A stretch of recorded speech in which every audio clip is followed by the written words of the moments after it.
Gregor Voglar je bil rojen leta 1651 v kmečki družini v Naklem. Ne poznamo njegovega portreta, ohranila se je le plemiška diploma z njegovim grbom. Filozofijo je študiral v Gradcu, medicino na Dunaju, v Bologni in Rimu, kjer je bil leta 1680 promoviran za doktorja splošnega zdravilstva. V mestih, kjer je služboval, se je izkazal pri zatiranju kuge. Habsburški cesar Leopold I. ga je priporočil dvoru Romanovih in leta 1689 je postal zdravnik carja Petra Velikega. Carja je spremljal v bitkah za Azovsko morje, pri obleganju Narve, kjer je bil leta 1700 ujet in v ujetništvu preživel 4 leta. Leta 1709 se je udeležil tudi odločilne bitke Rusov s Švedi pri Poltavi. Deloval je v moskovski medicinski upravi, zatrl je kugo med obleganci Talina, car ga je imenoval za tajnega svetnika, habsburški cesar pa ga je povzdignil v plemiški stan. Leta 1714 se je vrnil v domovino in čez 3 leta umrl v Kranju. V oporoki je med drugim daroval svojemu rojstnemu kraju 5000 goldinarjev za izgradnjo vodovoda. Nanj spominja vodnjak v Naklem, delo kiparja Staneta Kolmana z Bleda.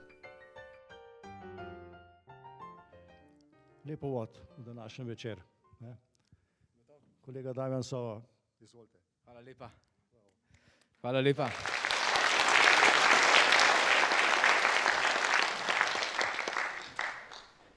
Dobro večer vsem skupaj.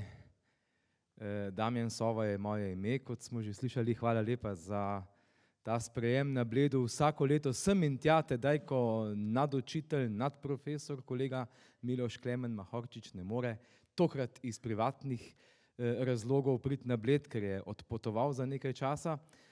Ga rad zamenjam v vaši lepi dvorani, ki je še lepša, ko je tako polna, kot je danes in kot je bila tudi v zadnjih tednih, kot sem bil slišal.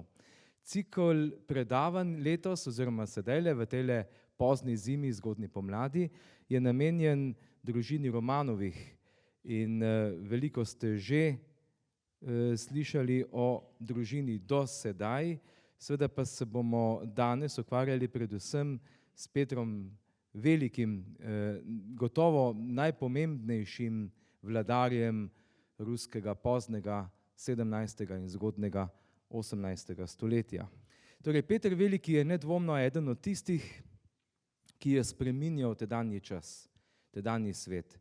Seveda moramo pri tem, ko gledamo v preteklost, nekoliko paziti, da ne zapadamo v preveč romantično občutje. A ne glede na to, lahko rečemo, da je Peter Veliki Rusijo začel potiskati proti Zahodu.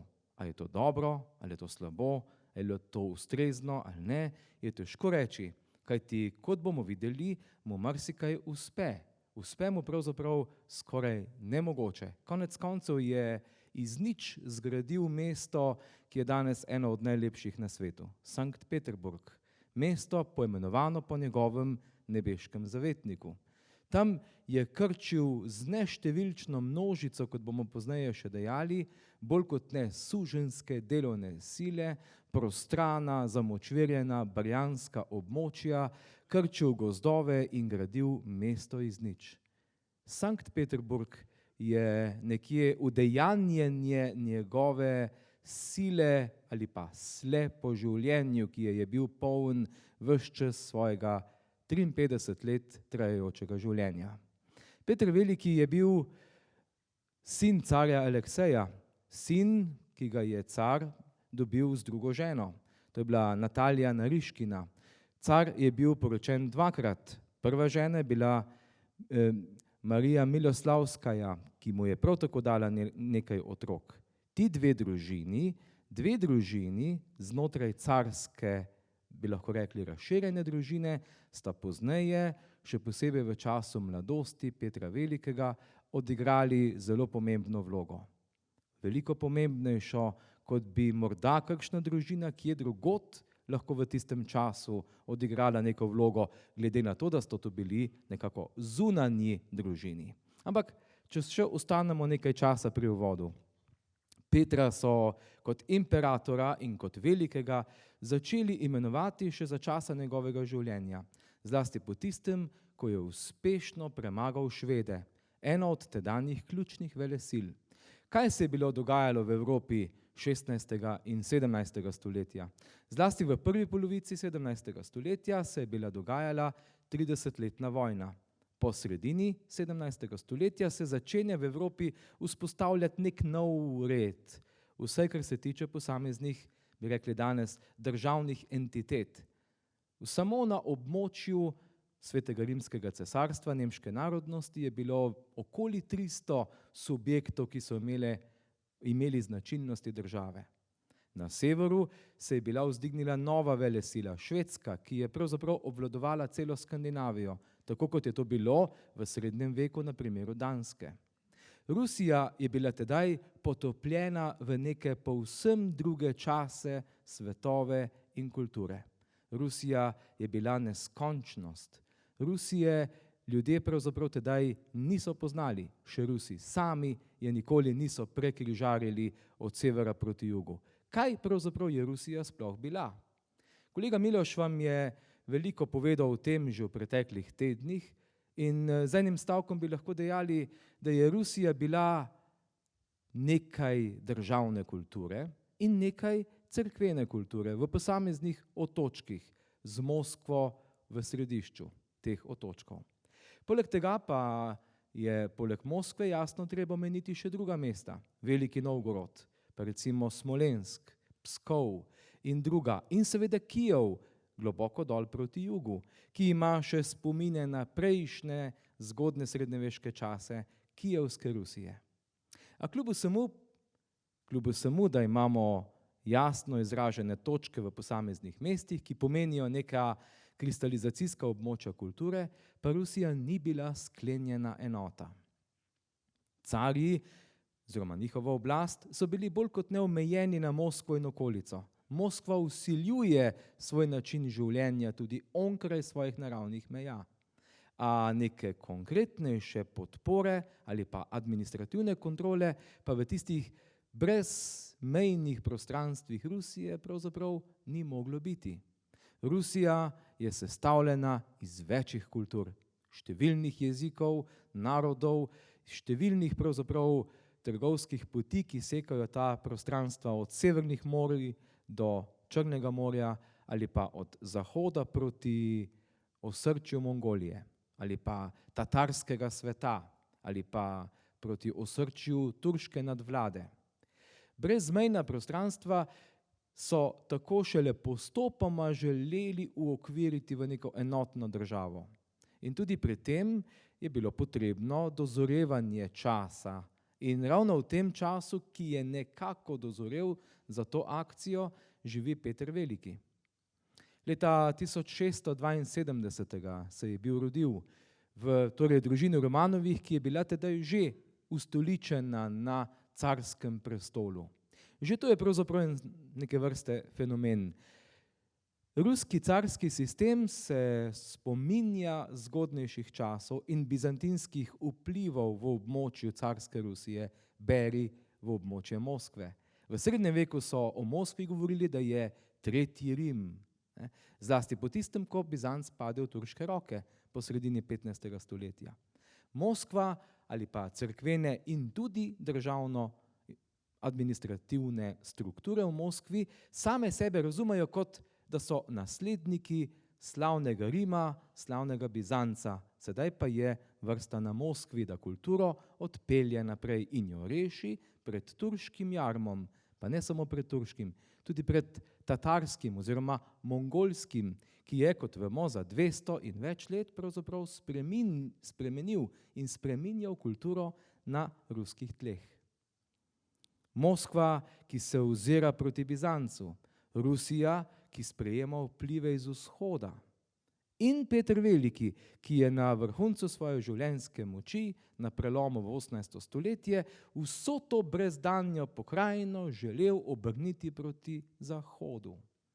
To mu je uspelo, ampak samo deloma, čeprav zelo veličastno, v velikem slogu.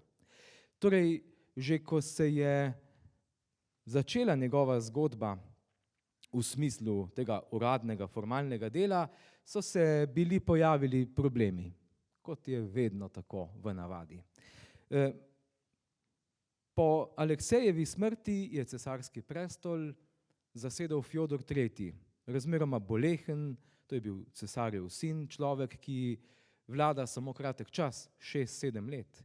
Leta 1682 pride do njegove smrti in kar naenkrat sta tukaj pravzaprav bila dva možna kandidata. Prvi je bil Ivan, ki je bil sin prve Aleksejeve žene, ne? In drugi je bil Peter, sin njegove druge žene, Natalije Nariškine. Ne? In tukaj se začenja spopad za vpliv med dvema družinama, ki sta bili blizu carskemu prestolu. Zanimivo je, da je jasno, takoj ko imamo dva pola, nastane pozicija, nastane opozicija. Moskovski patriarh, pa recimo tudi vojska, je bila na strani mlajšega Petra, saj so vedeli, da Ivan za vladanje ni sposoben. Bil je namreč duševno bolan, ni bil ustrezno razvit in kot tak ni bil ustrezen kandidat. A tu je bila za njim njegova sestra, Sofija. Oblastiželjna, močna ženska, ena od tistih, bi lahko rekli, močnih žensk v ruski zgodovini, ki zmeraj nekako stopijo na pravo mesto. Se vemo, kdo je bila ta glavna čez nekaj časa, Katarina Velika, ampak to pride šele čez teden ali pa dva. In ta je potem bila tista, ki je v ozadju vlekla niti. Hkrati pa so Petra kot 10-letnega fantiča že bili imenovali za carja. Peter je bil zanimiv otrok. Pravijo, da je imel razmeroma mirno otroštvo, pa zato toliko bolj razborljivo mladost. V tem času je že kažel svoj interes za tehniko, za tehnične novotarije. Zlasti ga je zanimala vojska, vojaška tehnika, čisto tako konkretno orožje in pa tisto bolj abstraktno, formacije čet, taktika bojevanja in podobno. Sam se je menda z otroki igral, tako da so formirali čete in to tako z vaško ali pa mestno mularijo, s tem, da so poveljniški kader sestavljali pa plemiški otroci. Seveda je bila socialna razlika vidna že v teh otroških letih. In ravno zato si je Sofija mislila, da Petra vladanje samo kot tako ne zanima. Danes v 21. stoletju bi rekli, seveda se ima fant šele 10 let. Tedaj je bilo nekoliko drugače. Ob koncu 17. stoletja fenomena otroštva kot takega ne poznamo. 10-letnik se mora biti že skoraj sposoben sam bojevati z mečem, jahati, streljati z lokom in obvladovati vse tiste veščine, ki jih obvladujejo odrasli. Podobno je bilo z dekleti. Otroštva kot takega ne poznamo. Iz plenic v uniformo, iz plenic v oklep, tako so rekli temu. In v tem trenutku pride do prvega konflikta v njegovi mladosti. Konflikta med obema konkurenčnima družinama na dvoru. Nariškini, se pravi pripadniki družine druge Aleksejeve žene, so postavili Petra na oblast s podporo patriarha, se pravi z nekimi zunanjimi silami. Notranje sile, na čelu katerih stoji Sofija, Petrova polsestra, Ivanova sestra, pa seveda vzpodbudi nek revolt v ljudstvu. Razširijo novice, da so Ivana ubili oziroma da ga želijo ubiti, spraviti s poti. In tisti, ki so bili za nasledstvo starejšega brata pred mlajšim bratom, stopijo v bran pravzaprav tej nekako pravici starejšega. Treba reči, da je nekako od Ivana Groznega dalje od 16. stoletja naprej znotraj Romanovih veljalo pravilo primogeniture. Se pravi, da najstarejši sin nasledi. Ampak ni bilo nujno, da je ta naslednik bil vedno moškega spola. To ni bilo tako kot recimo v nemškem območju, kjer se tudi v pravni sistem zapiše ta element. V Rusiji tega neposredno ali pa eksplicitno zapisanega pravila ne poznamo, a ne glede na to. Na tej sliki naj komentiram, da vse slike, ki jih bomo videli, če niso fotografije, slike nastajajo večinoma v 19. stoletju. Pozneje bom tudi povedal, kakšen je kontekst le tega, zakaj se je to bilo tako razvilo v Rusiji, kot se je. Na sliki vidimo mladega Ivana, torej Petrovega polbrata, kako ga Sofija pokaže ljudem, da je živ, da je z njim vse v redu. In hkrati pa je v tem času že prišlo do Petrove umestitve, je že bil car. Tega pa Sofijini privrženci nekako niso mogli prezreti, zato ustoličijo oba. Prvič v zgodovini, pa tudi zadnjič, se je zgodilo, da sta bila na ruskem carskem prestolu dva carja. Ivan V. in Peter I. Seveda pa je v ozadju vse niti vlekla teta iz ozadja, ni bil stric, ker to je bila pač pol sestra in sestra Sofija. Približno 7 let traja njena vlada. Vse, kar se je bilo odvijalo po njeni volji. Otroka sta bila enostavno še premajhna. Tudi Ivan, čeprav nekaj let starejši. 6 let starejši. Mali Peter je v tem času, ko je formalno že bil cesar, pa vendarle srkal vse okrog sebe. Pravijo, da je bil predvsem talentiran fant, brihten, zelo razvit za svoja leta. Zanimalo ga je, kot rečeno, vse, kar je bilo tehnično, in to znanje je srkal zlasti od tujih učiteljev, ki prihajajo iz Zahoda. Ti prihajajo sem po svojih trgovskih poslih. To niso bili, bi rekel temu, univerzitetni profesori, ki bi učili Petra, pač pa je Peter iskal ljudi z znanjem v nemški četrti v Moskvi. To je nekako vzhodno od Rdečega trga, recimo. Še danes so tam ohranjene stare stavbe. Svoje čase je to bilo neke vrste predmestje, danes je to seveda znotraj Moskve. Tam se je srečeval zlasti z nemškimi in nizozemskimi, bi rekli temu, mojstri, ki so ga uvajali v tehnične skrivnosti. Še posebej ga je zanimalo ladjedelništvo, kar se bo pozneje izkazalo kot ena od zelo pomembnih, da ne rečem, temeljnih ved, na podlagi katere bo Peter naredil tiste velike korake, skozi katere je Rusija dobila svojo lastno mornarico, ladje in ladjedelnice. Sofija je razmeroma lagodno vladala kot samodržec, bi lahko rekli, celih 7 let, do leta 1689, ko pa se je bila odločila, da bo Petra spravila s pusti. To leto je bilo za mladega Petra zelo pomembno. 17 let je bil star, bi rekli skoraj polnoleten, več kot zagnan za nadaljne korake, in izvedel je dovolj zgodaj v njegovem krogu, gotovo je pri tem imela vloga družine njegove matere, Natalija Nariškine, so se umaknili z Moskve v Sergejev posad. Samostan svetega Sergeja, severovzhodno od Moskve, je danes ena od najbolj priljubljenih točk obiskovalcev okolice Moskve, v tem območju Zlatega prstana.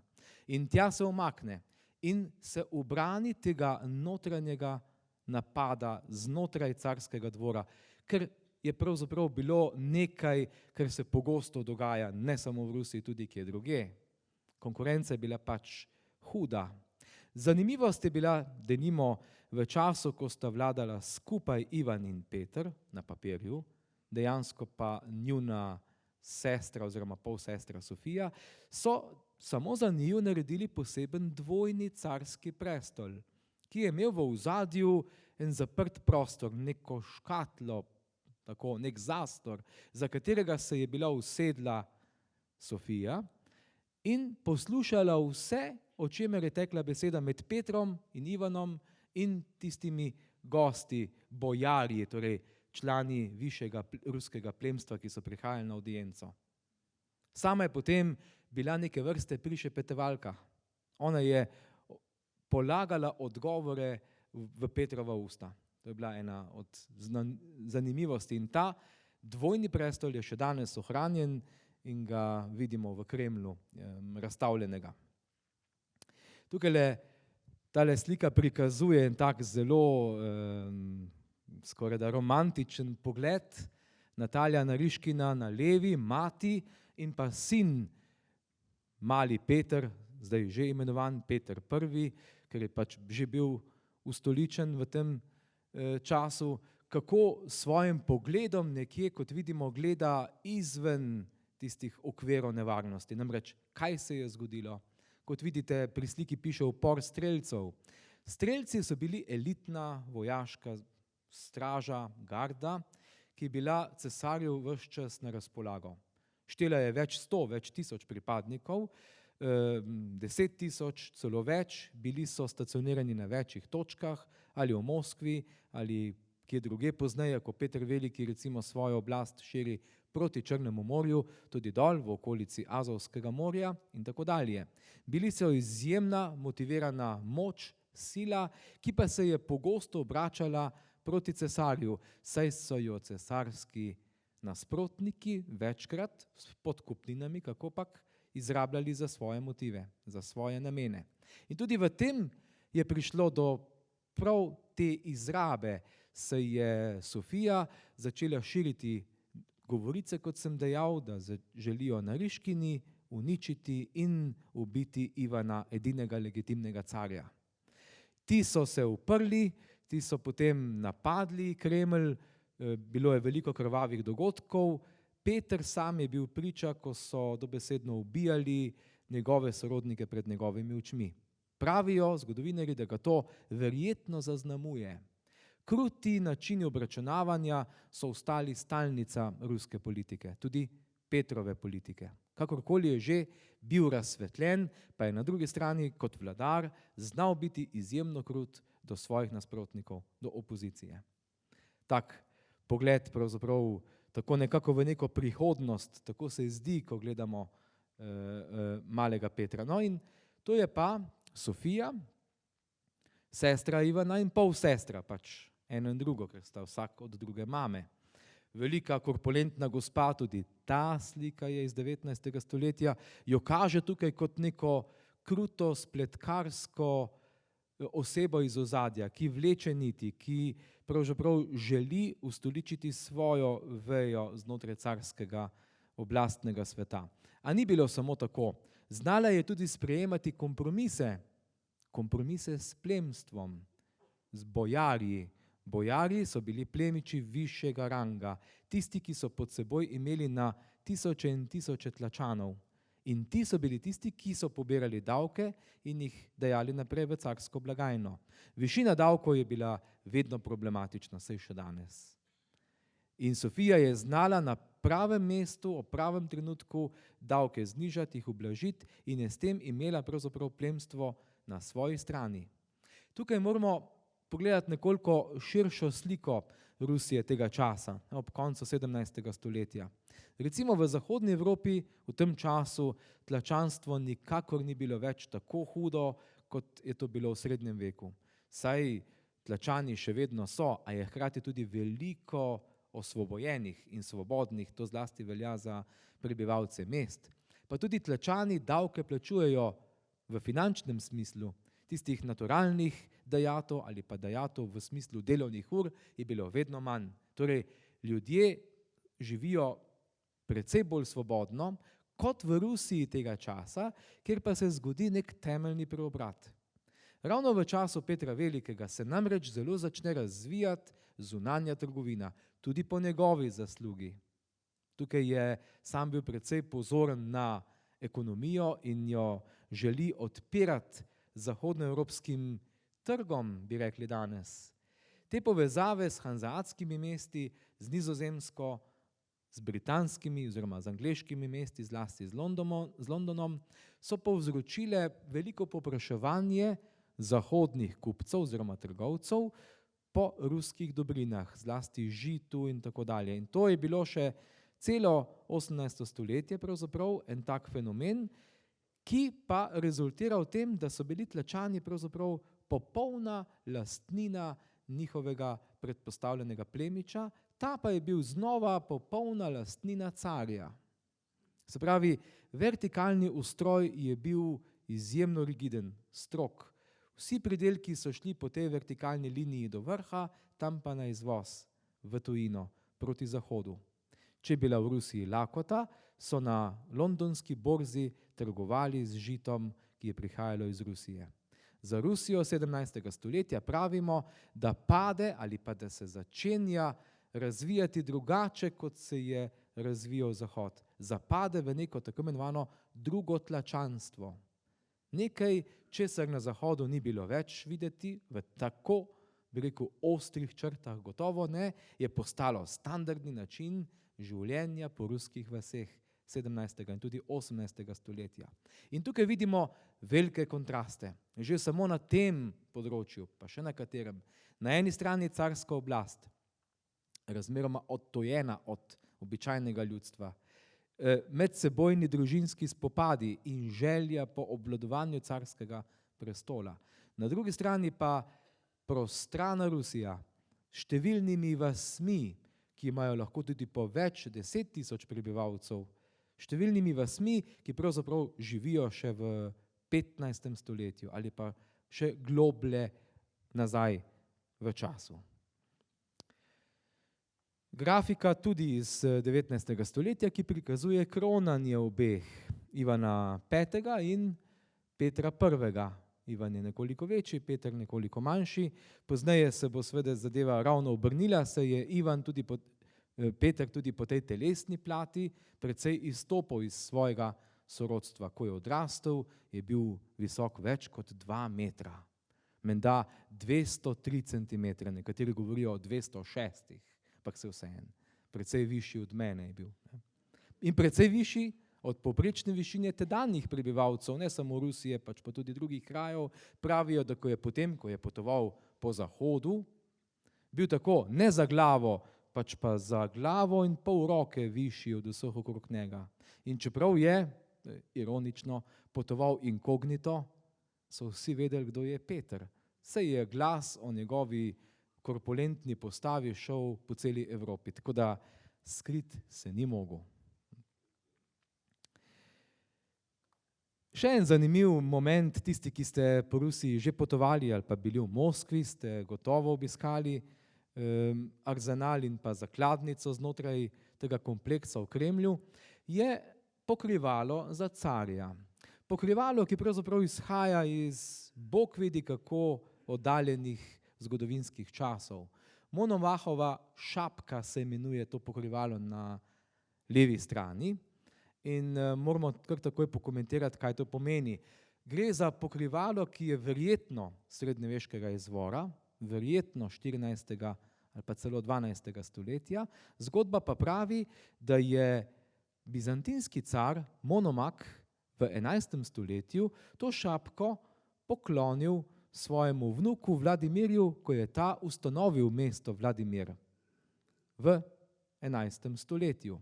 S tem so pozneje za nazaj želeli nekako legitimirati oblast moskovskega carja in hkrati navezati Moskvo na Bizanc. Ne gre zdaj za to, ali je ta legenda o tem, da je bizantinski cesar v 11. stoletju dejansko to pokrivalo poklonil v Moskvo, pač pa gre predvsem za simbolno vrednost te zgodbe. Gre za, kot sem že dejal na začetku, željo navezati Moskvo na Rim, na to, da je Moskva pravzaprav dedinja vsega tistega, kar se je bilo dogajalo v Rimu na začetku, pozneje v Bizancu. Ko pa so Bizanc sred 15. stoletja zavzeli Turki, se je ta zgodba začela pisati na novo prav v Moskvi, s tem v Rusiji. In to simbolizira to pokrivalo. Ker so potrebovali 2 pokrivali, ko so leta 1682 pol brata kronali, so zato za Petra izdelali novo kopijo Monomahove šapke oziroma pokrivala. Zato sta danes v arzenalu na ogled obe. To pa je še pozneje izdelana posebna diamantna krona Petra I. Tudi ta se po svojem slogu še zmeraj naslanja na stare srednjeveške, ne toliko bizantinske kot bolj neke tatarske vzore. Sploh ko vidimo krzno okrog in potem samo pokrivalo okrašeno sicer z dragimi kamni, je sama oblika te krone, če rečemo tako, vzhodnjaška, eksotična in ni neposredno vezana ne na Bizanc, ne na zahodni del Evrope. Kar kaže na to, kako se je Rusija bila ozirala proti vzhodu, ali pa bolje, kako vzhod, zlasti ta mongolski, tatarski vzhod, vpliva na kulturo Rusije. Leto 1689 je bilo za Petra zelo pomembno. Zdaj je bil, recimo temu, že skoraj polnoleten. V tem času je naredil eno zelo pomembno potezo. Sofija se je bila z vojsko ukvarjala z južnimi, centralnimi predeli dol proti Uralu. Tam v okolici Kazana je namreč še obstajal Kanat. Kan Kazana je bil mongolskega izvora, tudi sama država je bila tatarskega oziroma mongolskega izvora. In dejansko so kazanski in astrahanski kanat povsem uničili šele v času Katarine Velike, ko je Rusija dejansko zadihala tudi s tistimi danes, recimo temu, južnimi pljuči.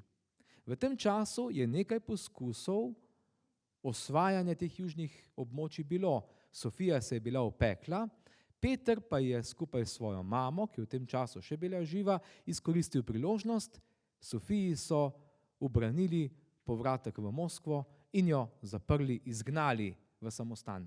S tem se je bila končala njena vlada, da si v senci pa vendarle tista konkretna, operativna, vsakodnevna vlada, in s tem je začel Peter počasi pridobivati na svoji moči.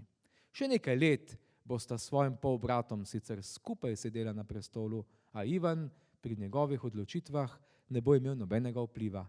Ivan se bo obračal proti religioznemu svetu, svetu preteklosti, kot bi, če bi danes tukaj le bil z nami Peter Veliki, dejal on sam, medtem ko se bo Peter obračal proti zahodu. Tedaj se je bil poročil z Jevdokijo Lopuhino, eno izmed plemiških deklet, ki je pač ta poroka bila nekako inscenirana strani njegove mame. Poroka sama ni imela več kot zgolj nekega osnovnega pravnega učinka, se opravičujem, ker uporabljam tak grobi izraz, ljubezni med njima ni bilo in že takoj na začetku je bilo jasno, da skupaj ne bosta ostala in dejansko se pozneje, kot bomo videli, Peter poroči še enkrat. Tu je na levi strani videti njen portret. In vidimo še portreta obeh polbratov, Ivana na levi in Petra na desni. Oba sta precej znana portreta, ki nekako že kažeta na dvoje različnih značajev. Še bolj kot ti dve sliki pa na različne značaje obeh kaže tale romantična podoba iz 19. stoletja, kjer vidimo oba polbrata, oba carja v prvem planu. Petra v preprostem oblačilu prepasanem z vrvjo in Ivana v kaftanu, v tem širokem mongolskem plašču. To je bila, bi rekel, uradna noša in cerkvenih in posvetnih predstavnikov Rusije, vse do vlade Petra Velikega.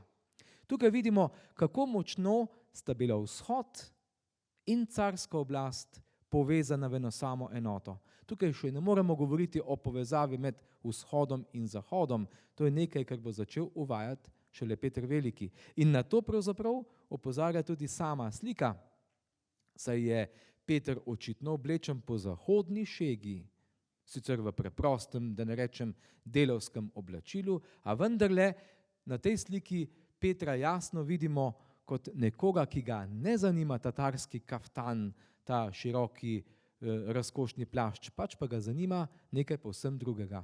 Ivan, njegov polbrat, je gledal proti vzhodu, je gledal v preteklost. Peter gleda drugam, gleda proti zahodu, kot večkrat pravimo. A vendar bo do zahoda moralo preteči še kar nekaj vode. Tukaj le naredimo mogoče tak kratek izlet v rusko kulturo tega časa. Z rusko kulturo je tako, da so se začeli z njo ukvarjati zlasti v 19. stoletju. Več je razlogov za to. 19. stoletje je svetovni literaturi v Rusiji dalo nekaj najpomembnejših literatov, avtorjev, od Puškina do Dostojevskega. Da ne govorimo o skladateljih, o glasbi, ki se vleče vse do 20. stoletja in še čez. To so stvari, ki kažejo na to, da se Rusi začnejo zavedati samega sebe. V tem kulturnem smislu besede, če smo že začeli s kulturo danes večer.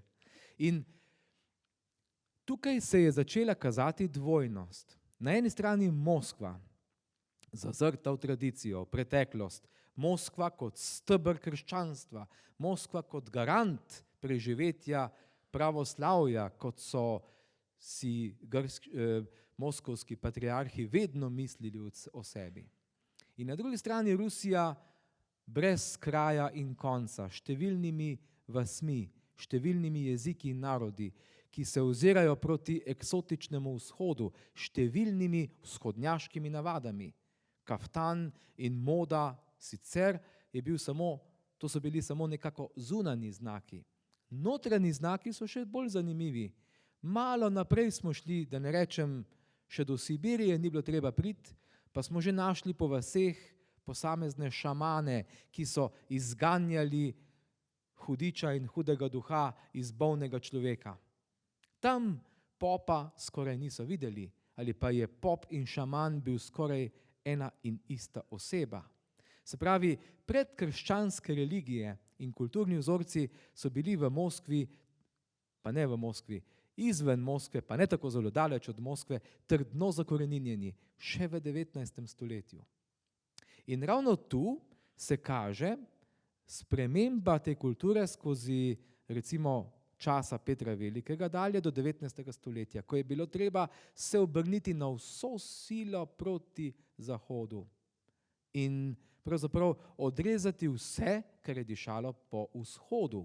Sam Peter Veliki se je skozi celo življenje boril za bonton zahodnega človeka. Rusa je želel spremeniti v zahodnjaka in to je bilo trdo, težaško delo, kajti Rus ima v svoji genetski zgodovini zapise vse do Mongolov 13. in 14. stoletja. To je bilo mnogo več kot zgolj enostaven prepis bontona iz zahoda na vzhod. Bilo je skoraj nemogoče opravilo. Tukaj vidimo recimo, da so moški bili v času Petra Velikega zelo pogosto, so imeli dolge brade. Brada je bila simbol spoštovanja tradicije, simbol spoštovanja vere, religije, ne samo cerkveno osebje, tudi laični moški so imeli brade. Peter Veliki je zapovedal, da se je treba gladko obriti, kajti to je znak omike tedanjega človeka iz časa okoli leta 1700. Pri tem je naletel seveda na hud odpor. Okoli leta 1720, ko se ti zakoni uveljavljajo, je marsikdo od visokega plemstva dejal, da se da rajši obesiti, kot da bi se obril. Če mene vprašate, se rajši obrijem, kot dam obest. Ampak vidite, to je mnogo več, to je pravzaprav DNK tvoje lastne kulture, ki ti jo car želi vzeti. Ker je Peter videl, da je to morda preostro zastavil, se je odločil, da bo uvedel davek na brado. Plemiči so morali plačevati 100 rubljev na leto, da so lahko nosili brado. In plačevali so. Blagajna se je polnila. Če je kmet prišel prodajati v Moskvo, je moral plačati ob vsakem obisku 15 kopejk, nekaj takega, tako so izračunali. Nekaj malega. Torej, videli so ga na mestnih vratih, je imel brado, so mu dali takoj blagajniški prejemek in je šel plačati na blagajno. Ali se je pa obril. Skratka, vse to kaže na neko čist jasno, zastavljen program Petra Velikega, ki bi naj kulturo obrnil proti Zahodu. Seveda, tudi oblačenje je bilo zaželjeno, da se oblači po zahodni modi. In to se potem nadaljuje celo 18. stoletje, do Katarine Velike in še čez. V 19. stoletju pa začnejo Rusi gledati na svojo tradicijo kot na nekaj plemenitega in tudi zanimivega. Zato se začne nek nov obrat k nacionalnemu. Ruske literature in glasbe si brez tega obrata ne moremo predstavljati. Kot si tega obrata ne moremo predstavljati brez zunanjih dejavnikov, Napoleona. Vse, kar je bilo pred Napoleonom, je moralo dišati po francoskem, v času Petra Velikega pa po nizozemskem ali pa po nemškem ali pa tudi po angleškem. Po Napoleonu je bilo vse to brisano in potiskano v ozadje. To ni bilo več pomembno. Pomembna je bila ruska bit, kot so rekli temu. Ruska bit, tista brezdanja pokrajina, številne vasi in globoke, večplastni elementi kulture. In to se konec koncev vidi tudi na slikah, ki jih vidimo ob tem. Vrnimo se nazaj k Petru. Peter je želel, oziroma pravzaprav je videl nek glavni problem Rusije. Rusija je bila zaprta, ni imela izhoda na morje. Glede na to, da je pravzaprav Peter že od otroških let ljubil vse, kar je bilo povezano z ladjami, z ladjedelništvom in tako dalje, je bil zanj izhod na morje nujno potreben. Sledil je pravzaprav že njegovi predhodnici, polsestri Sofiji, ki se je bila odpravljala na jug proti obalam Azovskega morja, to je tisti dodatek k Črnemu morju, na severnem delu, se tako odpravi sredi 90. let 17. stoletja. Investicija je bila izjemna, a turška moč, ki je podpirala Kozake in Tatare tam spodaj, močnejša od njih. Menda je bilo 30.000 žrtev. Pohod na obalo Azovskega morja se je ponesrečil. Peter je ob tem bolečem porazu spoznal, da bo treba povsem reorganizirati vojsko, ki bo nujno potrebno dodati mornarico, ladje. In prav to je bilo tisto, kar je njega najbolj zanimalo. V tem času so začeli ladje graditi. Nekaj tega znanja je bilo. Peter ga sprejema že od malih nog. In na Donu, več 100 kilometrov v Voronežu, gor severno, na reki Don, kot rečeno, nastajajo ruske ladjedelnice v zaledju. In s temi ladjami potem Azovsko morje osvoji ne samo s kopnega, pač pa tudi iz same morske strani. In to je bila potem leta 96. odločilna zmaga. Zmaga, ki je pomenila okno v svet. Odprlo se je zelo pomembno okno za Petra. Stalna vojska je sicer ostala dol, Peter pa je tedaj v tem času začel razmišljati o svojem potovanju na zahod. Tukaj je še ena taka sila romantična podoba, prav tako iz 19. stoletja, seveda, kako Peter, neke vrste ustanovitelj, oče ali pa vizionar, stoji na obali Azovskega morja in gleda na tole množico ladij, ki se obstreljuje med seboj. Topništvo je odigralo tole ključno vlogo in Peter se je več kot enkrat zameril cerkvi, ker je enostavno razglasil z odlokom, da država zaplenja vse cerkvene zvonove, ki so jih potem rabili za izdelavo topov. Strelci, tule ena podoba, kot rečeno, elitna enota. Tisti so bili, ki so lahko carju zelo pomagali, ali pa so lahko pomagali njegovi opoziciji. Tako da so imeli en tak status, nekaj vmes so bili, hkrati pa zelo dobro strenirani in kot taki tudi neka baza, s katere štarta Peter, ko želi reorganizirati svojo vojsko. In prav v tem času, v tem odločilnem obdobju, ko se začenja prodiranje Rusov proti jugu, umre njegov brat, polbrat Ivan Bolan. In od leta 1696 je Peter Veliki vladal sam.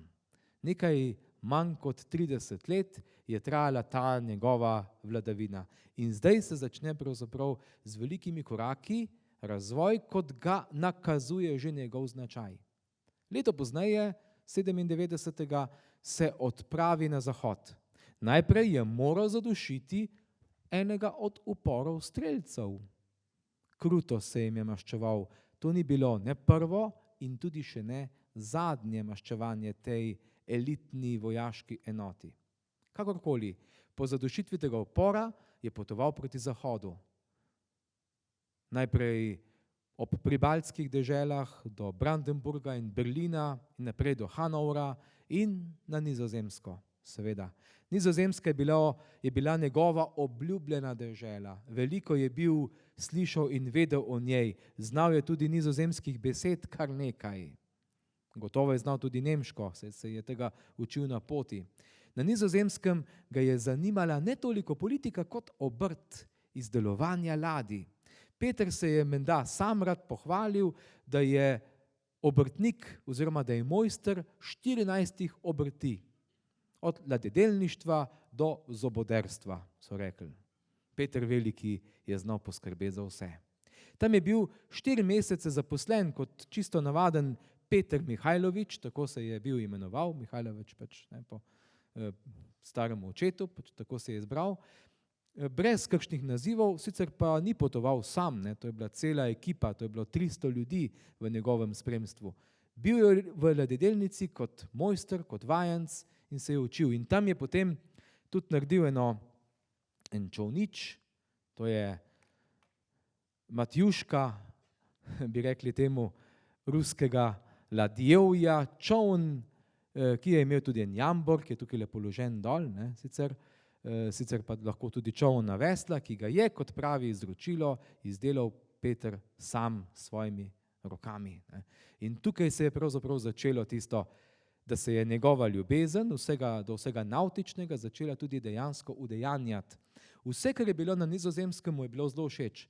Ustroj zakonodaje, ustroj trgovskega sveta, ustroj finančnega sveta, zavarovalništva, velike trgovske korporacije, ki so jih tedaj Nizozemci imeli, Ostindische Company in tako dalje, s katerimi obvladujejo svoje kolonije na zahodu, predvsem pa na vzhodu, ne, v območju jugovzhodne Azije.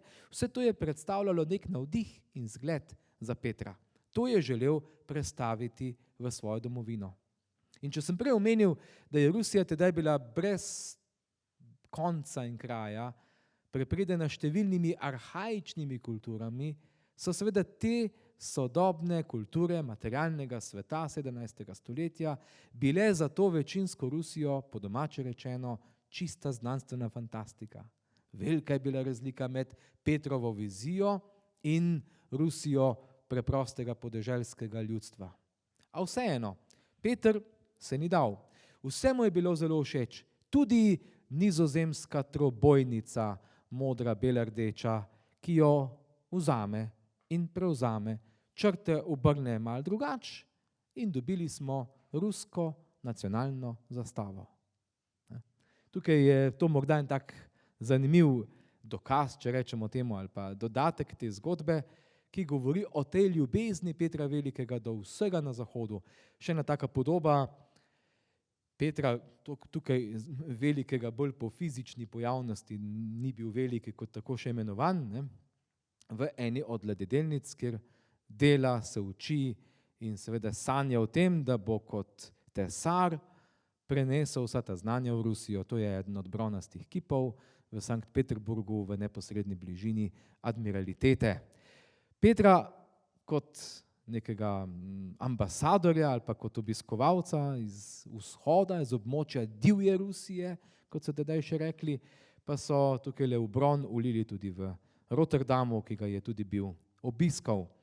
Tule je Peter prikazan na sredini v družbi dveh svojih tedanjih zaveznikov. Namreč zavezništva so sila nestabilna reč. Ne? Recimo v 30-letni vojni so Francozi podpirali, čeprav so bili katoličani, so podpirali protestantske Švede samo zato, da bi protestantski Švedi onemogočali Avstrijce v centralni Evropi in da bi se s tem zmanjšala pač avstrijska moč in da bi Francozi lažje prodirali proti bogatim rudnikom proti vzhodu. Pač, če se neka vojna začne iz nekih ideoloških premis, pa ima v končni fazi čisto materialne temelje. Se je bilo vedno tako. In tudi zavezništva v času zgodnega ali pa poznega 17. stoletja in potem zgodnega 18. so bila zgolj in samo taka, rekel, čist pragmatična. William III. Iz družine Orancov iz Holandije je bil tedaj zaradi konfliktov v Angliji tudi izbran za angleškega kralja. Tedaj, v tistem času, govorimo o personalni uniji med Nizozemsko in Anglijo. Del Nizozemske je sicer bil španski, zlasti južni del, ki je danes Belgija, se pravi to območje, so bili še pod špansko nad oblastjo, vsaj formalno, severne province pa se odcepijo in po koncu 30-letne vojne začnejo tvoriti neko samostojno državo Nizozemsko. William je bil njegov zaveznik, saj je konec koncev, tako kot drugi evropski vladarji, gledal proti severu, gledal proti Švedski, ki je obvladovala celo Skandinavijo, zlasti pa veliko večino baltskih obal. To pa je bilo strateško sila pomembno. In enako je z naklonjenostjo proti Petru Velikemu gledal tudi tedanji habsburški cesar Leopold, pa tudi potem naslednik Karl VI, to je bil oče Marije Terezije. Prav tako, ravno zaradi istega razloga. Pač, če želiš nekoga onemogočiti, moraš na nasprotni strani dobiti prijatelja in upaš, da se bo dobro izteklo. Peter, ko se je vračal domov, je sicer želel že v tej prvi fazi, leta 97, ko je bil na poti leto in pol, to je bil Grand Tour, bi rekli, ne? To je ena značilnost, ki jo pol poznamo tudi v plemiških hišah, že v tem času, pa tudi še v poznejših stoletjih. Na francoskem dvoru ni bil dobrodošel, vsaj v tej fazi prvega njegovega potovanja ne, tako da se je potem plul okrog in z Benetk šel potem na Dunaj, ne, in potem z Dunaja proti domu. Se pravi, šel je skozi zavezniške kraje domov in na Dunaju ga je ujela novica, da so se strelci znova uprli. Strelci pogosto delujejo ali samostojno, ali pa so bili, kot v tem primeru, znova v rokah konkurenčnih plemiških družin, ki pa jih je seveda razbil že zelo kmalu. Še predno se Peter Veliki vrne domov, je poslal svojo vojsko nad njih, tedaj pa jih je tudi dokončno uničil. Vsi so se razbežali in ko se je Peter Veliki vrnil v Moskvo, so mislili, da so se s tem stvari pomirile, a njegova jeza je še trajala in to je bila tista legendarna Petrova jeza, ko se je odločil, da se jim bo maščeval enkrat za vselej. Tukaj zelo slavna slika, ki prikazuje zadnje jutro strelcev in njihovih družin. Tukaj sem so jih vse, grdo rečeno, zgnali na Rdeči trg in zdaj bo prišla hitra sodba in hitra usmrtitev. Pravijo, da je številne izmed glavnega poveljniškega kadra znotraj strelcev obglavil sam Peter Veliki. Družine, ki so ostale brez svojih očetov in mož, pa razposlal in razsejal po celi Rusiji, celo v Sibirijo jih je poslal. To je nekaj, kar je pozneje postalo priljubljena navada ruskih vladarjev, bi rekli. Tole je en tak okviren, recimo schematski zemljevid Rusije tega časa. Pol sveta. Ampak saj ruske oblasti tule daleč na Daljnem Vostoku jasno ni bilo, to je bilo predaleč.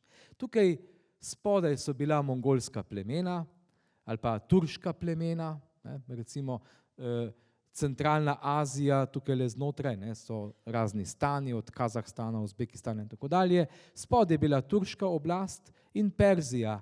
To so bile glavne nekje entitete, pogosto tudi države, ki so mejile na to brezkončnost Sibirije, na katero konec koncev meji tudi Rusija, ki jo lahko potegnemo samo v tem skrajno zahodnem delu. Rusija je že na pragu 18. stoletja organizirala odprave proti vzhodu. Iskali so eksotične stvari, ampak gre bolj za to, da so iskali uporabne poti proti Perziji, kar bomo videli še pozneje.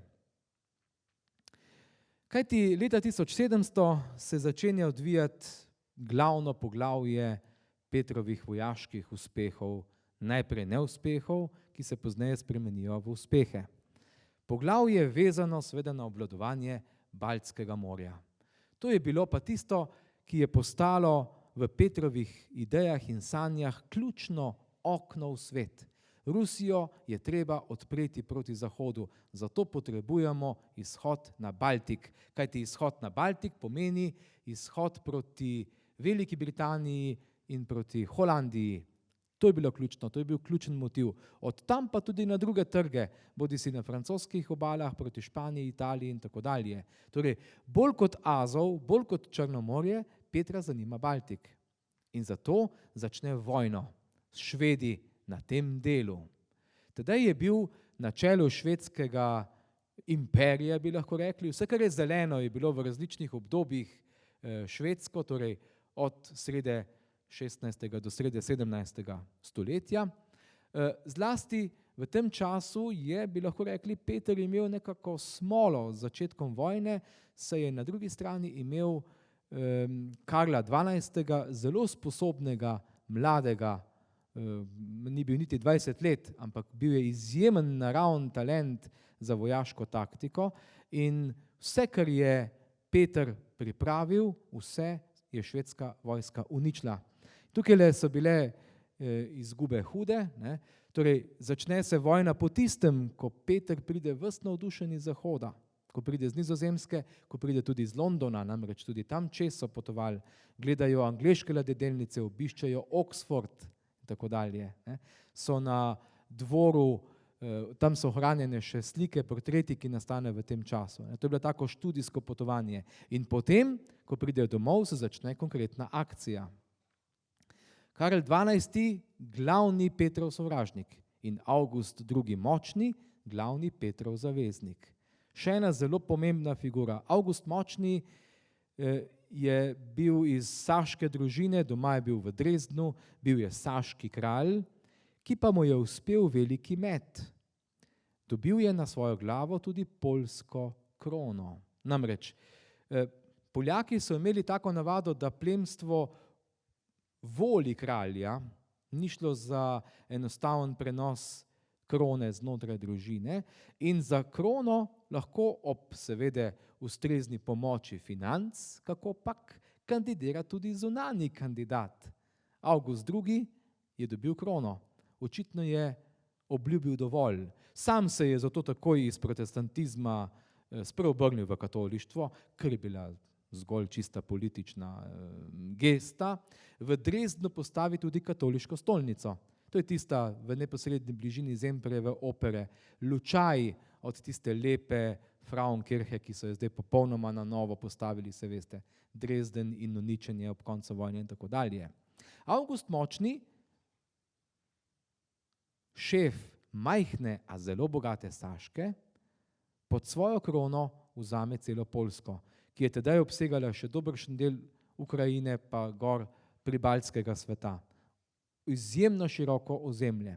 Zato je bil Avgust še kako pomemben zaveznik Petra Velikega. No in tukaj je en tak schematičen prikaz vseh teh bojev, ki so se bili odvijali. Zlasti so za nas zanimivi boji na tem delu. To je namreč Ladoško jezero in na tem mestu bo začelo nastajati mesto Sankt Peterburg. Ko so uspeli zauzeti nekaj obal, Marienburg recimo bila ena trdnjava na obali Ladoškega jezera, s tem so začeli Rusi počasi osvajati ta prostor in so Švede rahlo potisnili ven, čeprav bo to trajalo še približno 10 let, da bo prostor zares njihov. A ne glede na to je Peter Veliki leta 1703. Že postavil temeljni kamen za mesto, ki bo zraslo iz nič. Zanimivo, ne? Geološke raziskave so pokazale, da je tale užina med skrajnim baltskim delom, torej med skrajnim vzhodnim delom Baltika in Ladoškim jezerom, to je nekje 70 km, kaj tasga, da je bila še okoli leta 1000 pravzaprav prebita, da je to bilo morje, da so se vode stikale. Torej so se šele v drugem tisočletju stvari toliko spremenile, da je tam nastalo kopno. Kopno, ki ni bilo nič kaj prida primerno za stavbne podvige. A to Petra Velikega ni zmotilo. Ne? Tukaj je en prizor, kjer poleg Marienburga zasedajo še eno zelo pomembno trdnjavo, Šlisburg imenovano. In to je bilo pravzaprav tisto, kar je predstavljalo ključ za obvladovanje tega območja. Peter je vedel, da je zdaj s tem odprta njihova pot na Baltik. No in tega časa v tem trenutku je srečal tudi eno zelo luštno, simpatično punco, ki je bilo ime Marta, Skavronska po priimku, ni bila Rusinja, bila je delno Litvanka, delno Poljakinja. No in ta Marta postane njegova ljubica. Pravzaprav mu jo predstavi eden od njegovih generalov, to je bil Boris Šeremetjev, ki je bil eden od njegovih najzvestejših generalov, ki ga je potem car tudi zelo bogato nagradil in Šeremetjevi postanejo eno od najbogatejših plemiških družin v Rusiji do oktobrske revolucije. No in ta Marta Skavronska odigra pomembno vlogo enostavno zato, ker postane druga Petrova žena. Prve Jevdokije se je nekako znebil, jo je potisnil v samostan in ker je bila v samostanu, to je pač uredil v ozadju, je bila primorana spoštovati samostanske zaobljube, on pa je bil avtomatsko osvobojen zakonskega jarma. Peter je to pač lahko naredil, je bil dovolj visoko. Pozneje se je Marta bila spreobrnila v pravoslavje in prevzela ime Katarina. Bila je njegova žena, njegova spremljevalka, živela je 2 leti dlje od njega. Izjemno energična, izjemno čutna ženska, ena od tistih pravih ruskih vladaric, čeprav v njej ni bilo niti kaplje ruske krvi. Nekaj podobnosti je med njo in poznejšo Katarino Veliko, ki je bila tudi nemškega porekla in ni bilo kaplje ruske krvi v njej. Katarina I., kot se je pozneje bila imenovala, je bila stalno ob svojem Petru Velikem. Menda je pomirjevalno vplivala nanj, saj je Peter bil, kot pravijo, precej hitre, nagle krvi. Imel je kar bič ob sebi in svoje najzvestejše, ne bom rekel služabnike, pač pa sodelavce, je pogosto kar zbičal tako na sestanku. Tako da je bil tak zelo koleričen značaj in pri tem, pri umiritvi razmer, je pomagala prav njegova druga žena, imenovana Katarina, po tistem, ko se je bil poročil z njo in ko je sprejela pravoslavje. Sila romantična podoba, vizionarski pogled Petra Velikega, ki gleda kam drugam kot na morje, ki ga ljubi še in pokaže ter ukaže, tukaj bo mesto. Menda je nad njim tedaj zaokrožil orel in sedel na 2 dreves, ki sta se stikali zgoraj na vrhu. Orel kot kraljevski simbol sede na 2 dreves, ki se stikata na vrhu, vzhod in zahod sta se dotaknila s to potezo, ko je Peter ukazal, da se tam postavi mesto. In to sploh ni bilo tako samo po sebi umevno. 20.000 suženjskih delavcev je v samo 4 mesecih naredilo Petropavlovsko trdnjavo, ki leži na otoku vis-a-vis Zimskega dvorca v Sankt Peterburgu. V naslednjih letih pa je okoli 250.000 prisilnih delavcev krčilo gozdove v okolici. Vsaka ladja, vsak voz, ki sta bila prišla v cono gradbišča, sta morala seboj pripeljati kamenje, kajti kamna tam ni bilo. Granit so uvažali iz Finske, tam ga je v izobilju, samo nekaj apnenca so lahko dobili v okolici. Sicer pa kamen vozijo iz vseh mogočih točk, tudi iz notranjosti, neraziskane notranjosti. To je bil tudi eden od motivov, da je Peter Veliki pošiljal vojsko proti vzhodu, da je dobil material. Zakon je bil izdan, da kamnoseki ne smejo delati nikjer več. Bila je absolutna prepoved gradbene dejavnosti s kamnom, kjerkoli, razen v Sankt Peterburgu. To je pomenilo, da so se vsi kamnoseki in arhitekti, če so želeli preživeti, hočeš nočeš, morali preseliti na gradbišče v Sankt Peterburg. Leta 1703 je bilo ustanovljeno mesto, 2 leti pozneje rastejo že prve stavbe. Bila je tam tudi že postavljena trdnjava, tukaj le podoba, kako so merili in tako dalje. 250.000 delavcev, samo po volji carja so prišli tja, so bili tja pripeljani, če jim je bilo všeč ali pa ne. Tu se vidi, kakšna je bila ali pa kako jasna, artikulirana je bila vertikalna zgradba tega carskega sistema. Česa podobnega bi ne uspelo nikomur na območju Zahoda. To bi bilo v tistem času že povsem nemogoče. Tukaj pa je Peter Veliki pravzaprav z neko faraonsko močjo in vojaško organizacijo dosegel, da na barjanskem območju postavijo mesto, na območju, ki je bilo popolnoma neprimerno za gradnjo.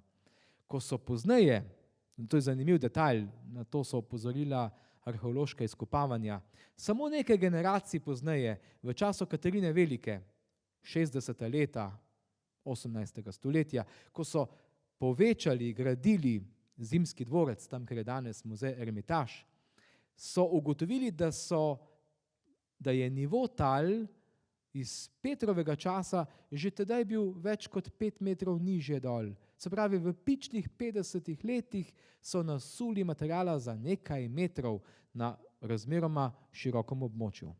Kajti nič nosilnega ni bilo v tleh, vse je bilo treba pripeljati. In to je Petropavlovska trdnjava s cerkvijo svetega Petra in Pavla v centru, ki je danes, oziroma je s Petrom Velikim postala tudi grobnica ruskih carjev. Torej nekako 10 let po ustanovitvi mesta, leta 1712, ko so se bile razmere na relaciji Rusija-Švedska uredile in ko je Rusija uspela zadržati območje tega vzhodnega Baltskega zaliva, je bilo mesto Sankt Peterburg razglašeno za glavno mesto ruskega carstva. Ampak do tedaj je bilo treba narediti še nekaj ustreznih vojaških operacij. Tole pa je še danes ohranjena kočica, lesena koča, v kateri v teh letih tu biva Peter Veliki in nadzira gradnjo. Tudi pozneje, ko gradijo hiše z kamna, ko gradijo palače, je Peter nadziral vsak načrt. Fasada je bila lahko zgrajena v določenem slogu, v določeni obliki šele po tistem, ko jo je požegnal, po domače rečeno, Peter Veliki. Brez njegove vednosti ni smelo nastati nič. Narva je mesto proti Finski. Ko ruske čete to zasedejo, se jim dejansko odpre možnost obvladovanja tega območja. To je bilo tisto, kar je bilo ključno. Še bolj ključno pa je bilo bojišče južno dol, Poltava v Ukrajini, tam proti Azovskemu morju. Namreč Karl XII., švedski vladar, je boleče prenašal izgubo vzhodnega Baltika. Zato se usmeri proti Moskvi, ki pa mu je ni uspelo zavzeti. Moskovčani so že tedaj poznali moč ognja. Sicer niso zažgali Moskve, kot jo bodo nekoliko pozneje, pač pa so požare zanetili na vseh vhodnih poteh na tisti strani, torej na zahodni strani, odkoder je prihajal švedski kralj svojo vojsko. Tako da pravzaprav se ni uspel prebiti skozi to. Zato in zaradi bližajoče se zime se je obrnil proti jugu, proti območju Ukrajine in tam je prezimil s svojimi četami. Jih je bilo nekaj 10.000. Čakal je tudi okrepitve, ki pa jih ni bilo. Rusi so okrepitev 10.000 vojakov nekje zmleli že na poti dol proti jugu in zajeli vse njihovo orožje. Tukaj se pa je začela kazati vedno bolj napredna taktika Petra Velikega in njegovih poveljnikov. Orožje pretihotapijo, dajmo reči tako, po drugi poti dol na jug in vas Poltava, ki je bila nekako ključna na tej poti do Azovskega morja, je predstavljala ključno bitko leta 1709, v kateri Rusi zmagajo. Čeprav je bilo Švedov več, Rusov manj, pa ni bilo že takoj na začetku nekako moč reči, da bodo Švedi gotovo zmagali.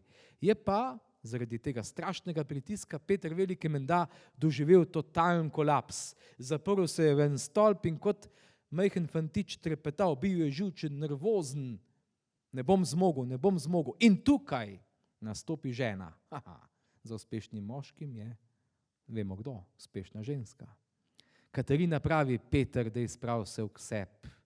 In ga, kot pravijo tedanji kronopisci, zbrca ven iz stolpa. Pridi ven in da se mi ne vrneš brez zmage. Se predstavljate? Katarina je bila tako majhna, ne? On pa 2-metrski medved, ki je ponižno šel ven iz stolpa in te sramote si ni upal privoščiti in zmaga. Švedi se umaknejo, Rusi grejo naprej, hoče še bolj proti jugu, še na turško ozemlje, kamor se umakne tudi Karel XII. Pozneje sklenejo mir, po katerem, to je bilo potem nekaj let pozneje, 5 let pozneje, je bil sklenjen mir, ampak seveda mir, ki je bil nek kompromis.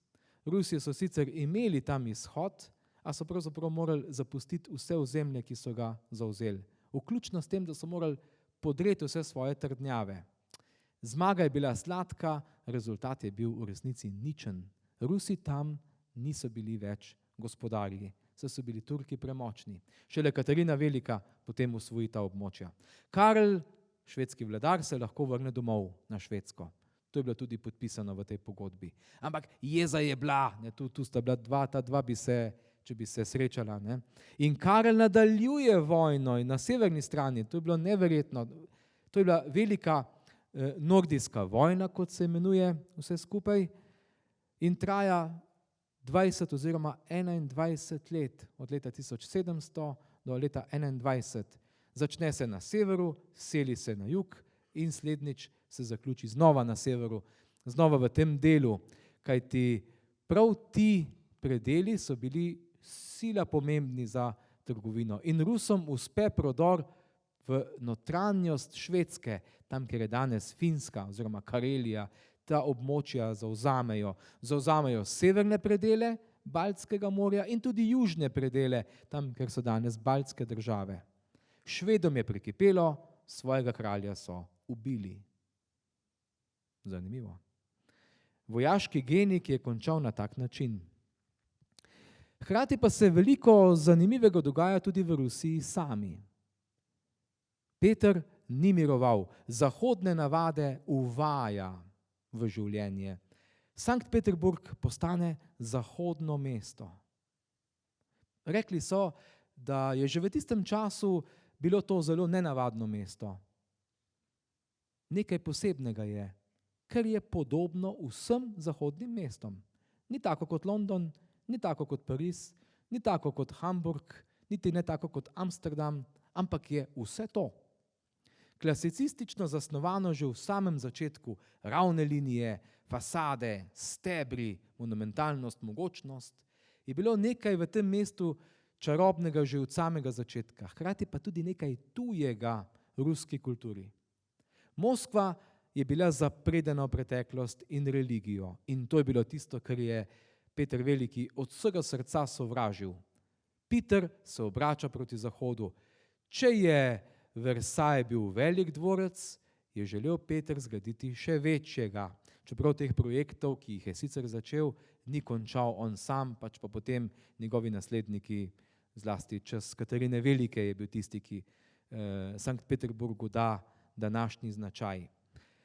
Peter, kot rečejo Rusi ljubkovalno temu mestu še danes, je bil tako neke vrste privid. Pravijo, da ko si se z ladjo, ko si priplul po Nevi ali pa torej po reki Nevi ali pa iz morske strani, si videl, da so se fasade bile nekako odbijale od morske gladine. In zdelo se je, da mesto lebdi na vodi. Bil je nekako nek pridih neke neresničnosti, neke pravličnosti, skoraj da neke odtujenosti. In to je bila ena od značilnosti teh zgodnjih desetletij Sankt Peterburga, ki se ga pravzaprav drži vse do danes recimo. Tule samo komentar še prizadevanja Rusov, da bi prodrli po tej strani dol do Črnega morja in tukaj se je bila ta, bi rekel, ta odprava končala, ker so trčili s turško državo in jasno z njimi podpisali mir, ki jim ni prinesel nič več, kot so pač imeli prej, predvsem pa ni bilo nobene pametne politične uprave na tem mestu.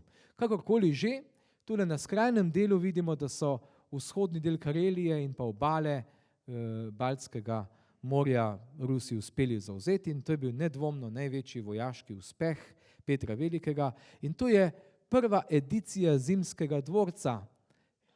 Tam je danes Ermitaž, ta slavni muzej, celoten kompleks Zimskega dvorca je bil sicer prezidan 50 let pozneje. To pa je prva edicija iz začetka 18. stoletja. 10 let po tistem, ko so tja prišli ruski vojaki s Petrom na čelu, ko so prišli v te zamočverena območja, so tukaj že stale prve stavbe. Skorajda čudežno je to bilo. In Petrova prizadevanja so mnogi tedaj povezovali z nadnaravnimi močmi, ki jih ima ta tudi v telesnem smislu ogromen cesar oziroma car. Potem, po tej izjemni zmagi nad Švedi v bitki pri Poltavi, se je začel Peter imenovati imperator. S tem je želel narediti še eno razliko med preteklostjo in prihodnostjo. Carski naziv je njega bolj spominjal na Moskvo in na te verske obrede in na tatarske čase srednjega veka in pozneje 15. stoletja. Imperator pa je bil rimski naziv. Priznali so ga Švedi, priznali so ga saški vladarji, seveda, priznali so ga Avstrijci, se pravi njegovi zavezniki, drugi ga pa niso upali priznati kot imperatorja, saj so se bali, da bo Peter želel stegniti svoje roke proti cesarski kroni na zahodu. To pa bi pomenilo seveda nekaj povsem drugega, a to se ni zgodilo. Prej smo videli Zimski dvorec, to je pa letni dvorec. Zimski dvorec iz Petrovega časa je danes ohranjen samo na teh starih slikah iz 18. stoletja. Letni dvorec je takšen, kot je bil v njegovem času v Sankt Peterburgu še danes. Govorili smo že o raznih reformah, ki jih uvaja Peter Veliki. Bil je proti starim oblačilom, kaftanom in podobnim oblačilom, ki kažejo na prejšnje čase. Reforma vezana na brade in tako dalje. Hkrati pa je povsem želel spremeniti državni ustroj. Če je prej na eni strani bil car, na drugi strani višje plemstvo, ki so se imenovali bojarji, ki so bili lastnina carja, tlačani pa lastnina bojarjev in s tem jasno carja, je to bil en sistem, ki je temeljil na nekih preteklih zaslugah oziroma na pravzaprav tem, kje si bil rojen, ali si bil rojen kot vaščan ali kot plemič. To staro tradicijo, ki jo sicer poznamo po celi tedajni Evropi, želi Peter Veliki spremeniti. Posameznik naj napreduje službeno, materialno in s tem socialno, predvsem zaradi njegovih trenutnih aktualnih zaslug. Zaradi njegovih sposobnosti in znanja, bi rekel Peter Veliki, mi bi pa dodali zaradi njegove trenutne zvestobe cesarju. Uvede službene čine. Pravijo, da uvede 14 službenih činov, od raznih polkovnikov do admiralov in tako dalje. Uvede tudi zahodni način lestvice posameznih plemiških nazivov, od grofa, barona in vseh ostalih dalje. In vsak čin je imel svoja pravila, svojo etiketo, svoj bonton, svojo uniformo.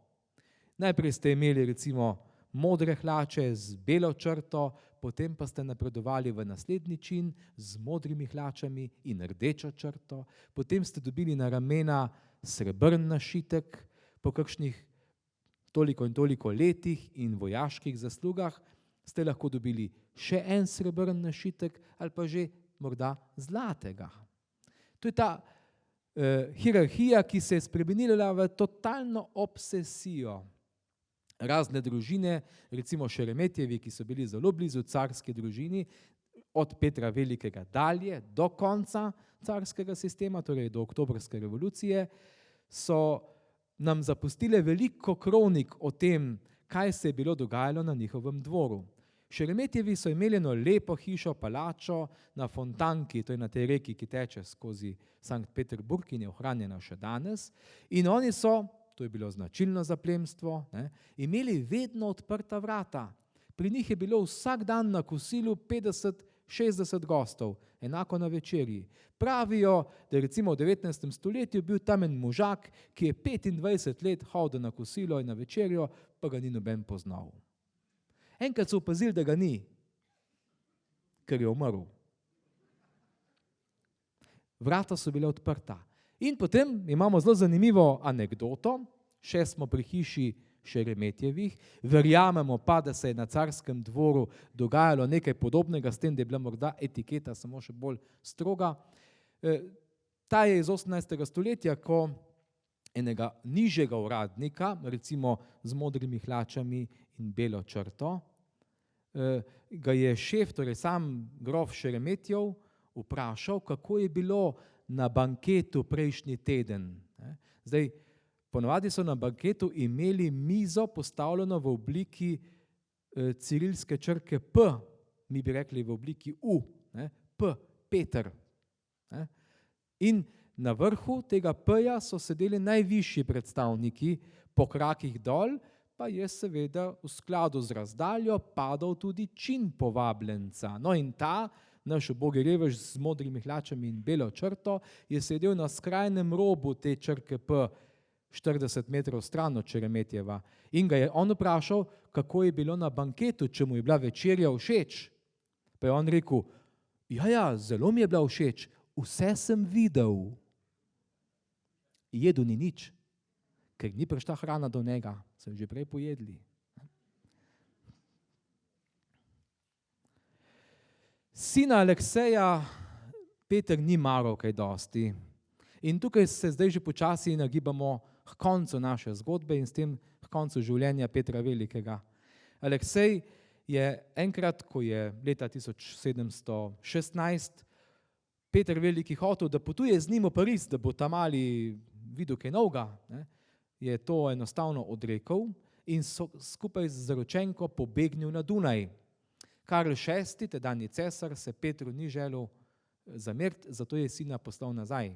Sina je želel sicer vzgojiti v svojega naslednika, a temu ni bilo tako, saj nista rasla gor skupaj, za sina mu ni bilo dosti mar in pravzaprav se je iz tega hladnega odnosa hitro razvila nek odpor sina do očeta. Zato se je sin kaj hitro povezal z očetovimi nasprotniki in to je bil tudi razlog, da je oče sina postavil na sodišče, ga dal zapreti in usmrtiti. In seveda se je s tem konec koncev tudi končala neposredna moška linija in kaj kmalu se je začelo govoriti o možnem nasledstvu Petra Velikega. Tukaj je prizor iz dvorskega življenja, ki prav nič ne spominja na rusko kulturo, na ruski prostor, prav nič ne spominja na Moskvo, pač pa je to tako, kot da bi gledali kakšen prizor z nemškega, francoskega, španskega dvora, angleškega dvora in podobno. Totalni import vseh dvorskih navad iz zahoda proti vzhodu je to bil. Gotovo je dvorec Peterhof imenovan, oziroma Petrov dvorec, eden od vrhuncev Petrove arhitekture. Ta izjemen kompleks, ki še danes navduši vsakega obiskovalca in leži nekih približno 20 km ven iz Peterburga na južni obali Baltskega morja, je gotovo vrhunec teh prizadevanj, da bi zgradil dvorec, ki bo večji in mogočnejši od Versaja. To je bila nekje glavna ideja. Tam daleč v ozadju lahko vidimo morje in po tistem do morja teče ta kanal, ki deluje kot kanal, recimo kakšen od tistih v Benetkah, po katerem se je Peter Veliki lahko z barko je priplul do svojega letnega dvorca. 1725. je Peter umrl, star je bil 53 let, imel je kar nekaj zdravstvenih težav z mehurjem. Ampak njegova smrt, tako kot ustanovitev Peterburga, bi ne bila prava, če bi ne bila uvita v legendo. Pravijo, da je Peter videl tam, pač imel je težave z mehurjem, zdravniki so mu pomagali in ko je že kazalo, da bo morda že popolnoma ozdravel, je šel na izvidnico po vseh teh točkah, po pristaniščih, po ladjedelnicah, vzdolž obale Baltskega morja, po severni strani v tisto območje naprej od Viborga, tam, kjer je danes že Finska. Tam je v enem od pristanišč videl nesrečo mornarjev, ki so padli dol z ladje, ko so gradili. Mornarji ali pač tisti delavci niso znali plavati, zato je kazalo, da se bodo v sicer plitki vodi do malo čez pasu lahko celo utopili. Peter, ki je bil veliki, takrat so ga tako že sem pa tja imenovali, je nesebično skočil v ledeno severno morje in enega za drugim rešil. In takrat si naj bi nakopal bolezen, kakšno pljučnico ali kaj takega, in je potem tudi v kratkem umrl. Pravijo, še ena legenda, čisto tako za konec, da je na smrtni postelji, tik predno je izdihnil, prosil za svinčnik in papir. In z velikim naporom začel zapisovati neke vrste oporoko. Začel je pisati: vse zapustite, potem je pa umrl. Tako da niso vedeli, komu je Peter Veliki želel zapustiti rusko državo. Kajti prav on je bil tisti, ki je v zakone dal tudi člen, ki govori o tem, da lahko ruski car za svojega življenja imenuje naslednika. Se pravi, da se neko prehajanje recimo z očeta in sina kodificirajo že prej, zato da potem ni težav. Ampak sreča v nesreči v tem primeru je bila ta, da je za njim bila njegova žena. Še en pogled na Petropavlovsko trdnjavo in na stolnico Petra in Pavla, ki je danes tudi zadnje počivališče Petra Velikega, to je njegov sarkofag. No in kot sem dejal, je za njim stala njegova žena, Katarina I., ki jo je leta 1724, nekje 12 let po uradni poroki, dal tudi uradno kronat za carico. In ona je prevzela potem vse državne posle. Veljala je za priljubljeno, za milo vladarko, ki ni preveč stiskala davkov. Jasno, ta njena podoba usmiljene matere naroda se je razvila in pa razširila verjetno tudi zato, ker je vladala samo 2 leti. Potem pa je umrla tudi ona. Ampak, če se za konec za hip pomudimo še pri enem od najslavnejših spomenikov, kar jih pozna Sankt Peterburg, to je ta bronasti jezdec, o katerem piše v svoji istoimenski pesmi tudi slavni Puškin. Bronasti jezdec je ime za ta spomenik, ki se prav zaradi Puškina prime v širšo kulturo in ga danes zaradi Puškina imenujemo tako. Sicer pa se je svoje čase imenoval spomenik Petru Velikemu, ki ga je leta 1782 svojemu slavnemu predniku, čeprav prav nič ni bil v sorodstvu z njo, dala postaviti Katarina Velika oziroma Katarina II. Katarina II. Petru I., to je tudi napis, torej Petru Primo, Katarina Sekunda, letnica 1782. Sama Katarina se je pol stoletja pozneje čutila neke vrste, da je bila dedinja vsega tistega dela in prizadevanja, ki ga je bil začel Peter Veliki. In da je njegov premik proti zahodu z ustanovitvijo Sankt Peterburga, z osvojitvijo baltskih obal bil dejansko kolosalen, na to konec koncev opozarja tudi ta spomenik, ki ga vidimo. Bronast spomenik, eden od francoskih mojstrov ga je bil ulil v bron, ampak bolj kot sam konjeniški spomenik je zanimiv kamen, granitni podstavek, na katerem konjenik stoji. Gre za monolit, težak okoli 700 ton, ki so ga našli 15 km ven z mesta na severni obali, kajti tam se že začenjajo nahajališča granita. Leto in pol ga je vleklo proti Pitru 1000 delavcev v povprečju. Leto in pol, 700 ton težak monolit, milimeter za milimetrom. Večinoma so ga vlekli po zimi. Si predstavljate, -30. To pa zato, da so bila tla zmrznjena, kajti poleti se je vse skupaj spremenilo v neprehodno močvaro. Vsako zimo, milimeter za milimetrom. Tako kot je Peter Veliki želel z ustanovitvijo mesta kot takega, ne milimeter za milimetrom, pač pa na vso silo in z vso energijo Rusijo obrniti proti zahodu, skozi izhod na morje. A dvojnost med Pitrom na eni in Moskvo na drugi strani je ostala še naprej, tudi po njegovem času.